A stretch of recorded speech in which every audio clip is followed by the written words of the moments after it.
Welcome to episode 28 of the Guardian Project podcast. I'm your host, Andy, and Elspeth and I have something in common. You do?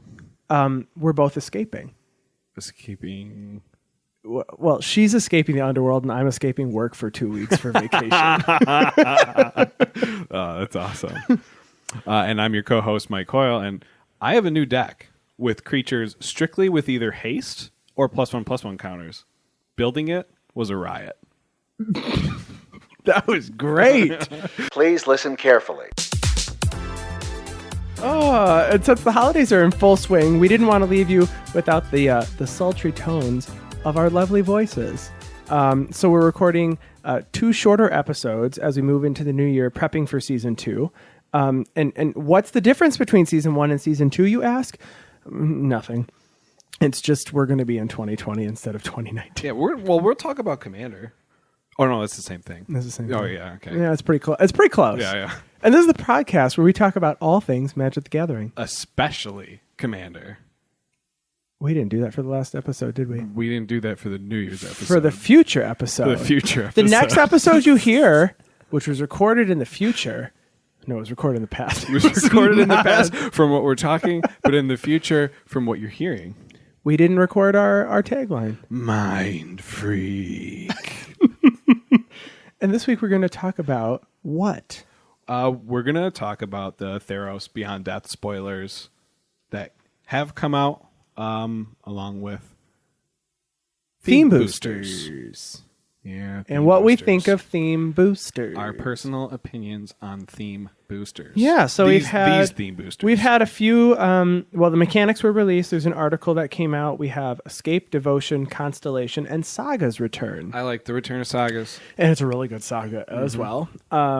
So Devotion and Constellation are the same as they were before. We have seen them. I have not played Theros in Standard before, so this will be new to me. I did play with them, and I really, really did enjoy them. Constellation cares about when an enchantment enters the battlefield under your control. Mm-hmm. Something happens. It doesn't matter what. It's not.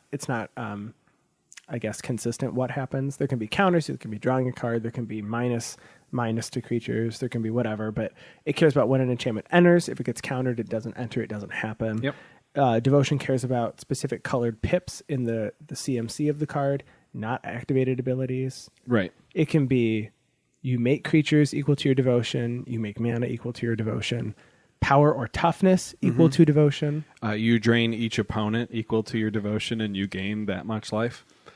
Yep, Gray Merchant, very good card. I'm familiar with Devotion, but I've never played it in Standard. Constellation is something I don't see a lot in Commander. We'll see, I guess, if it gets... I know you've been begging, if you will, for an enchantment land for Constellation. Yeah, I would really like an enchantment land. I think that would be very, very good. And then we have our newest mechanic, Escape. Yes. So Escape says if a card with Escape is in your graveyard, you can cast it. Escape basically provides you with an alternative cost with 2 components: an amount of mana you have to pay, and then a number of other cards that you have to exile from your graveyard specifically. Mm-hmm. So Escape doesn't change when you cast the spell. Instants with Escape are good to go anytime you want to cast it. And then the other card types can only be cast during your main phase when the stack is empty. So you can grab stuff back from the graveyard, which is really good because it feels like you have a second hand. Yeah. It's gonna be a really, actually maybe I take back the statement that I haven't even started yet. I was gonna say that it's gonna be a really good keyword for sealed or for draft, but I don't know if you're going to be able to fill your graveyard up consistently enough to make it worth it. In draft? Yeah. I think so. Do you think you'll have to build around the escape mechanic, or do you think just escape cards are just going to be really good staples to have because of the recurrence? Well, if it's an instant or sorcery, it just goes to the graveyard as soon as you cast it the first time. Then you can do it again from the graveyard. Right. Have we seen instants and sorceries with escape? I don't know if we've seen them, but they specifically explained that there are instants and sorceries with escape. So okay. I don't believe any have been spoiled yet, but that is what the article announced, the mechanics article. So I assume we'll see a few of them. But I think the first card that was spoiled with escape is Elspeth. Sun's Nemesis. So Elspeth is back. Yeah. 2 white for a legendary planeswalker with 5 loyalty. 3 abilities. -1 up to 2 target creatures you control. Each get +2/+1 till end of turn. -2 create 2 1/1 white human soldier creature tokens. -3 you gain 5 life. So she does not have any plus abilities. Right. And it has escape. So 4 white, exile 4 other cards from your graveyard, and it says you may cast this from your graveyard for its escape cost. So she's escaping the underworld, and she's coming back, but I mean, the way this reads, it looks like she's going to die again. But then, like, come back again, and then I don't know. It looks like she's just going to die again. I wonder if she's trapped forever. I do really honestly. I do really like her art. I know that she's had Godsend before in the previous Theros story, and now her weapon is a black spear, which seems really cool. I wonder if... And it's either melting or it looks like it's oozy. Yeah. Like, I can't tell what's happening with it yet, but you can play her multiple times in a game. Yeah. So, and she has a 5 loyalty for her starting loyalty, so you can do, multiple of her abilities before she dies. And do you think this is a planeswalker that you... So we saw minus only planeswalkers in War of the Spark, but all of them had static abilities. But the original Sarkhan the Mad had only minus abilities as well. That's true. So we've seen some, but this one gets to come back. Right. Escape, if you will. I think she's good. I don't know how good she'll be for standard. Evaluating it, she makes 2 creatures and comes back. I assume this card is decent. So my prediction is she'll be played in a deck as a 2 of. 2 of. Okay. Is there any decks currently in standard that want her? She doesn't fit into like food or adventure. I think the color white is often in standard. It's I think right now green's real strong. It's still strong. They banned the crap out of it, and it's still strong. Yep. So Elspeth seems really fun. Yeah. Now they also reprinted for Theros. Not a reprint, but they printed again a planeswalker that we saw in Theros, Ashiok.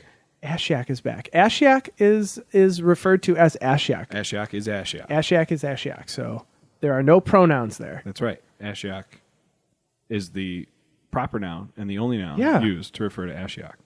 Ashiok Nightmare Muse is going to be the non-planeswalker deck Ashiok. Ashiok is 3 blue-black. For +1, can create a 2/3 blue and black nightmare creature token with whenever this creature attacks or blocks, each opponent exiles the top 2 cards of their library.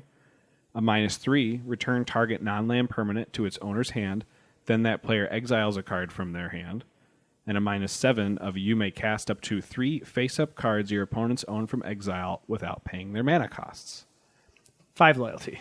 With 5 starting loyalty. So, maybe Ashiok is going to be used in like some mill strategies, blue-black mill strategies. I think it's going to be very difficult to keep Ashiok on board all the way to a -7. As most planeswalkers are, you probably aren't going to see them emblem every time. Ashiok does create a 2/3, which is actually a really, really good blocker. I think this is going to be a top end in a control deck. Yeah, I think you're right. And I think it's going to be played a lot. If that control deck appears. A 2/3 is huge for a free creature that you can make. And you make a blocker, which is I think it's one of the first things that people evaluate when they say, can the planeswalker protect itself? Yeah. Yes. Ashiok can protect Ashiok. Yes. And when that blocker blocks, your opponent exiles 2 cards from the top of their library. Or attacks. Yeah, attacks or blocks. And I did realize that. I didn't realize there was the blocks thing, and I did swing, and I was so mad that I had to actually... Because I knew it was on the top of my librry for some reason. You scryed it. I feel like I had scry, yeah. Did you play that after-party event with the Elspeth? It had like Black Lotus, and it had Ancestral Recall. In my opinion, it could have... There were a lot of non-game games, because someone got to cast something for 4 mana on turn 1. Or 5 mana, because they got Black Lotus, they got their Mox, 1 land, and then a Planeswalker. Yeah. And it was like, well, I guess I lose. I did have 2 turn 1 Elspeths played against me. But I did get the majority of my wins with Elspeth's Son's Nemesis.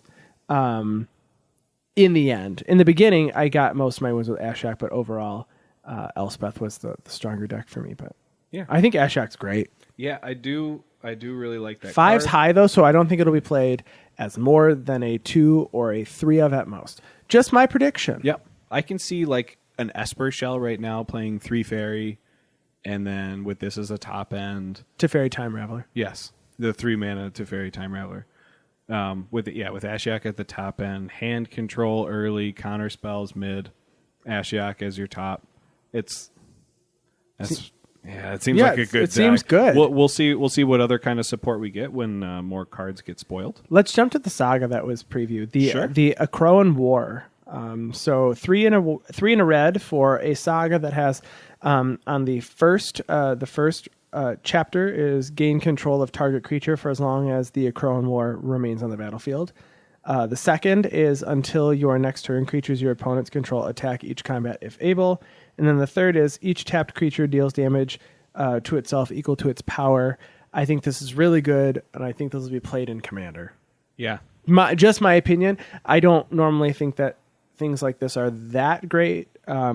If each of these was just a card on its own, I think the first and the third would be played. The second would be played in decks that want that ability specifically. But Right. This has all 3, and it could really mess up someone's plan. Yeah. So this is going to go straight into your Goat deck, right? Yeah. Yeah. It makes sense because I want that second one to go off, because if I don't have a Goad card or Marisi, Breaker of the Coil, which is the card that commander, this has to be in that deck. Now that second ability or second chapter is not Goad, so they can swing at you, Right. but then they'll be tapped out unless they have vigilant stuff, and then crack them back. Mm-hmm. Yeah. And then they have to swing at someone else. That's a good card. Yeah. Well, I'm pretty happy that sagas are returning. I think sagas were, besides the New Benalia saga, History of Benalia. Besides that saga, I'm not really sure any other ones really saw a lot of standard play. I mean, there was the black one that was played in some control decks. It had the picture of like Nicol Bolas on it, and it was they sack a creature and then they discard a card, and then you return a creature from a graveyard to the battlefield. It cost 5, but it was it wasn't that great, but yeah, none of the sagas were played significantly. But the Freyalise one, Song of Freyalise, was played in like Convoke and Saprolings and like green-white tokens. Gotcha. When that was better, when we had like the Ixalan block and stuff still in standard. Right. We had our first god revealed. Yes. Athreos Shroud Veiled, 4 white black for a 4/7 indestructible god that has as long as your devotion to white and black is less than 7. It isn't a creature. At the beginning of your end step, put a coin counter on another target creature.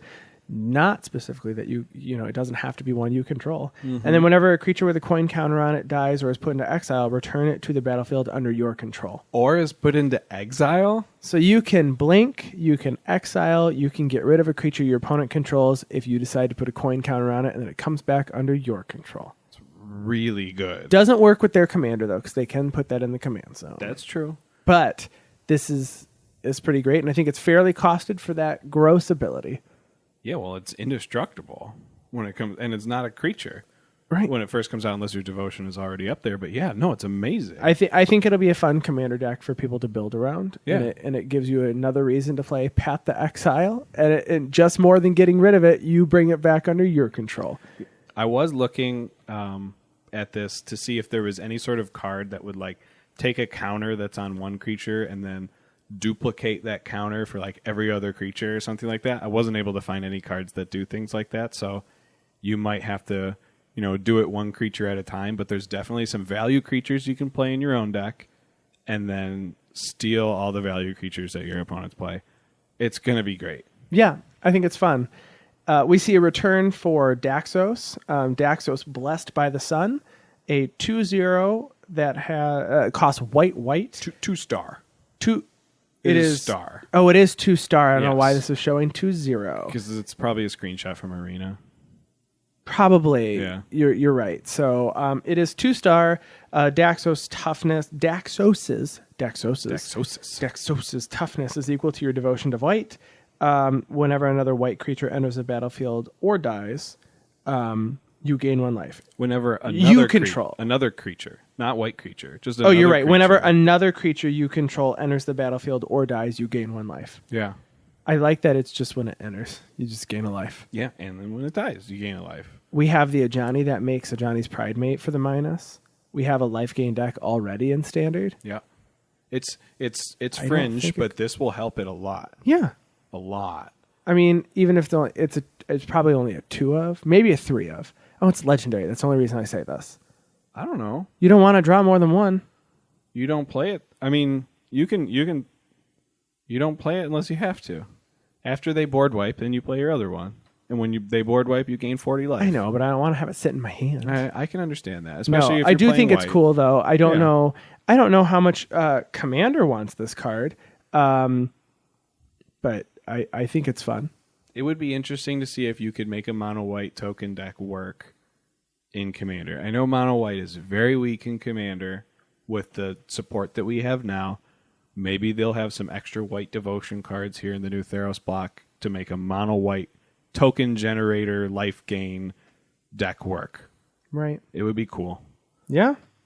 And then I think the only other cards we wanted to mention were the new full art lands from Theros Beyond Death. Those aren't Pokemon Energy cards? They Oh. could be those ones. Oh, You know, okay. some people are saying they look like that.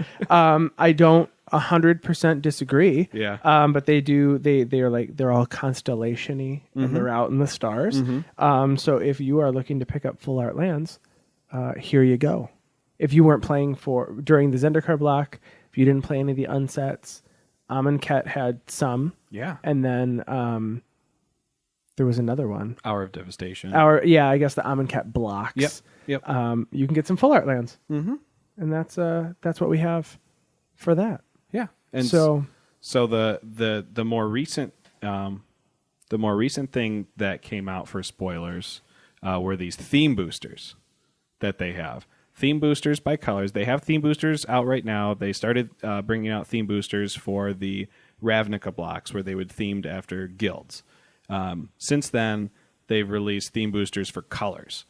So in Theros, they're going to have these theme boosters for colors again. However, this time, there are going to be exclusive rares to these theme boosters.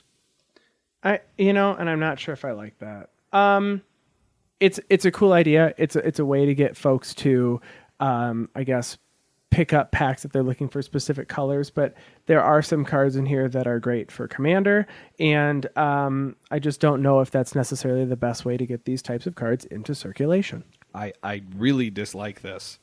But going through these cards, going through these cards, there's a couple that I'm excited about, not a ton.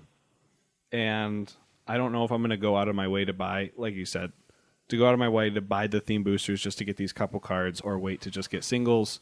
I don't know how the price fluctuation is going to happen for these singles. So I assume it's probably going to be high in the beginning and then super bottom out later, because I don't know if anyone is really going to want all of these. yeah, and I don't know if I'm willing to pay a high price for a 7-mana creature that is a 1-of in my 99 commander deck. Yeah, and that's right. the only place I'll play at. Right. So let us know what you think about the theme boosters. And I know we posted a link the other week on these. Yes. What do you think? There's some cool cards, especially the card that searches for 4 Minotaurs. I really like that. So any Minotaur deck is like, I'm going to play this. Any Minotaur deck. Any yeah. Minotaur deck. Of the 6 that are out there. There are multiple legendary Minotaurs. There's at least 3 that I can think of. Yeah. Oh, They're there's all the 4 same I guy. can think of. No. I know of Neheb, and Neheb. You've got Morophon. You have okay. the one from, it was like a pit fighter or something. I can't remember. I feel like, Not Kamal Pit Fighter. No. Because he's a barbarian. no, I can't remember, but Okay. Yeah. Maybe I'll So look there's a deeper few- into Minotaurs. into the the 3 potential additional Minotaurs that I'm not remembering. But you can play Didgeridoo and this card. Didgeridoo. Well, thank you everybody for listening. Next week, have a Happy New Year and enjoy your New Year's Eve celebrations if you're doing that. As always, if you would like to contact us, you can find our podcast on Twitter at GuardianPod. You can find me at ATFlory. You can find me at SqueakyPigM. Also, take a look for hashtag Guardian Project Pod to find our posts and episodes. We'd like to hear from you, so send along your comments and any topics you'd like us to talk about, and we'll go over those on the next episode. You can also email us at guardianprojectpod@gmail.com.